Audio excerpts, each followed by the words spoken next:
बच्चों, संज्ञानात्मक विकास के निम्नलिखित चरण में से प्रमुख विशेषताओं का वर्णन करें। एक प्रश्न है हमारा, संवेदी क्रियात्मक चरण, पूर्व प्रचलनात्मक चरण, ठोस प्रचलनात्मक चरण, औपचारिक चरण। ठीक है, अब हम बात कर लेते हैं संवेदी क्रियात्मक चरण के बारे में। संवेदी क्रियात्मक चरण की प्रमुख विशेषता निम्नलिखित है। विकास की यह चरण जन्म से लेकर 2 वर्ष तक की रहता है। कहता है संवेदी क्रियात्मक चरण में, इस चरण में शिशु अपनी ज्ञानेंद्रियों के माध्यम से अपनी क्रियात्मक क्षमताएं, क्रियाओं का अध्ययन माध्यम से परिवेश में समझने का प्रयास करता है, इसीलिए इसे विकास में संवेदी क्रियात्मक अवधि कहते हैं। बच्चे में चूषण प्रतिवर्त सहित प्रतिवर्त जैसे कि ध्वनि, स्पर्श, गंध, दृष्टि आदि। 2 माह का होने पर शिशु अपने आसपास की वस्तुओं की रुचि प्रकट करने लगता है। 3 माह की वस्तु में वह दूसरों की क्रियाओं के संकेत समझने लगता है। 4 से 8 माह में आयु में वह अपनी क्रिया के प्रभावों को समझने लगता है। 8 से 12 माह का शिशु जानबूझकर क्रियाएं करने लगता है। यह जानने लगता है कि कौन सी क्रिया किसी विशिष्ट स्थिति में उपयुक्त रहती है। 12 से 18 माह के बीच की इस कार्य के लिए विभिन्न कार्य तरीके का प्रयास किया जाता है। 18 से 24 माह की आयु के बीच शिशु मानसिक रूप से घटनाओं और वस्तुओं, लोगों का स्मरण करने लगता है। इसे मानसिक निरूपण की स्थिति भी कहा जाता है। पूर्व प्रचलनात्मक चरण, बच्चे के ज्ञानात्मक विकास के पूर्व प्रचलनात्मक चरण की प्रमुख विशेषता निम्नलिखित है। 2 से 7 वर्ष पूर्व प्रचलन चरण की अवधि 2 से 7 वर्ष की आयु होती है। प्रारंभिक संकल्पना बनाना, इस अवधि के दौरान बच्चा प्रारंभिक संकल्पना विकसित करना आरंभ कर देता है। वह उस प्रत्येक वस्तु को जिसे वह परिवेश में देखता है आरंभिक संकल्पना बना देता है। संरक्षण बनाए रखना, किसी पदार्थ की मात्रा समान होते हैं, भले ही उसके आकार में परिवर्तन कर दिया जाए, उसके संरक्षण बनाने के लिए विचार करते हैं। बच्चा अभी अपने इस विचार को बनाए नहीं रख पाता तथा वह एक सत्य बच्चा के परिचित स्थितियों में विचार करने की बनाए रखता है, किंतु अपरिचित स्थितियों में बनाए नहीं रख सकता है। लेकिन जैसे 6 से 7 वर्ष का आयु का होने लगता है तो वह इस पर विचार को बनाए रखने में समर्थ हो जाता है।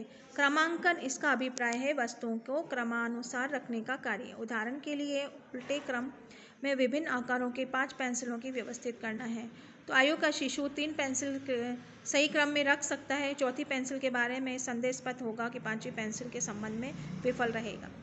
किसी अन्य व्यक्ति के परिप्रेक्ष्य को समझना, इस अवस्था में बच्चा स्थिति के एक ही पहलू पर ध्यान केंद्रित करता है तथा किसी अन्य व्यक्ति के नज़रिए से वस्तु को देख और समझ नहीं सकता है। बच्चे के सोच में इस विशेषता का अहम संकेंद्रित रहता है, लेकिन 7वें वर्ष में बच्चा स्थिति किसी अन्य व्यक्ति के परिप्रेक्ष्य में समझने में समर्थ हो जाता है।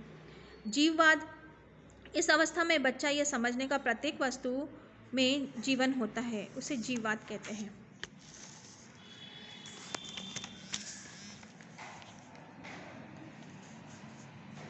बच्चे के ज्ञानात्मक विकास में ठोस प्रचलनात्मक चरण की विशेषताएं निम्नलिखित है।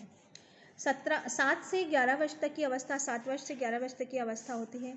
बहुआयामों पर ध्यान केंद्रित करना, बच्चा मानसिक रूप से कार्यों को प्रतिवर्धित कर सकता है। वह एक ही समय में समस्या के बहुत आयामों पहले से खुद पर केंद्रित कर सकता है। वह किसी भी स्थिति से किसी भी सामग्री के साथ संरक्षण क्रमांकन कर सकता है। कम अहम केंद्रित, इस अवस्था में बच्चे कम अहम केंद्रित होते हैं। वे यह देखते हैं कि विभिन्न लोग विभिन्न स्थितियों में विभिन्न मूल्यों समुच्चयों के कारण एक ही घटना के अलग अलग तरीके से अवलोकित कर सकते हैं। स्थित संख्या संकल्पना का विकास, इस अवधि में दौरान बच्चों एक निरंतर संख्या संकल्पना का विकास करता है। वह यह समझता है कि किसी विशिष्ट संख्या में कितनी मात्रा कहनी है और कितनी गलतियां नहीं करना है। वह यह समझ सकता है कि श्रेणी के विकास के लिए निर्धारित मानदंड का आधार कोई विशिष्ट वस्तु अनेक श्रेणी के संबंधित हो सकती है। इसके विचार क्रमबद्ध और तर्कयुक्त हो सकते हैं। वे तर्क वर्गीकरण कर सकते हैं तथा सोच विचार कर सकते हैं। अब हम बात कर लेते हैं औपचारिक प्रचलनों के चरण में। औपचारिक प्रचलनों के चरण में मुख्य विशेषता है 11 से 18 वर्ष है। बच्चा इस चरण में 11 से 12 वर्ष की आयु में प्रवेश करता है। इस अवस्था में किशोर बन जाता है। विचार के रूप में सोचने की क्षमता का विकास। इस अवस्था में किशोर की अमूर्त रूप से विचारों के रूप में सोचने की क्षमता का विकास हो जाता है। वह अनेक संभावनाओं के बारे में विचार कर सकता है। इस क्षमता के कारण किशोर कल्पना के संसार की खोज कर लेता है।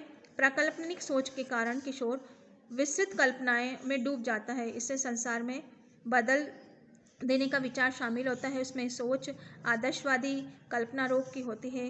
तर्कपूर्ण सोच, किशोरों की सोच अधिक तर्कपूर्ण होती है और उसकी उक्तियां अधिक प्रणालीबद्ध हो जाती है। प्रभावी ढंग से समस्याओं का समाधान, वे समस्याओं के समाधान अधिक प्रभाव के ढंग से कर सकते हैं।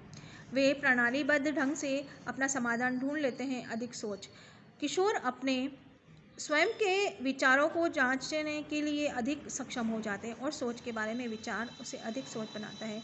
काल्पनिक श्रोता समूह का सृजन, काल्पनिक श्रोता समूह के सृजन यह है कि किशोर वह मानते हैं कि उसके हमेशा उन्हें ही देखते रहेंगे, मानते हैं कि उनके प्रत्येक क्रिया कार्य का अवलोकन किया जा रहा है। इससे किशोर अपने शारीरिक उपस्थिति के बारे में चिंतित रहता है। वो किशोर एक काल्पनिक श्रोता समूह के सृजन कर लेता है, उसके बारे में व्यक्तिगत चोला ओढ़ लेता है, उससे भिन्न हो जाता है। अद्वितीय अपनी इन्हीं सोच संबंधी योग्यताओं के परिणाम से किशोर पहचान के संकट से गुजरता है। यह आपके 11th क्वेश्चन लेसन के क्वेश्चन आंसर मैंने आप लोगों के डाल दिए हैं। आप लोग इसको अच्छे से एंजॉय कीजिए।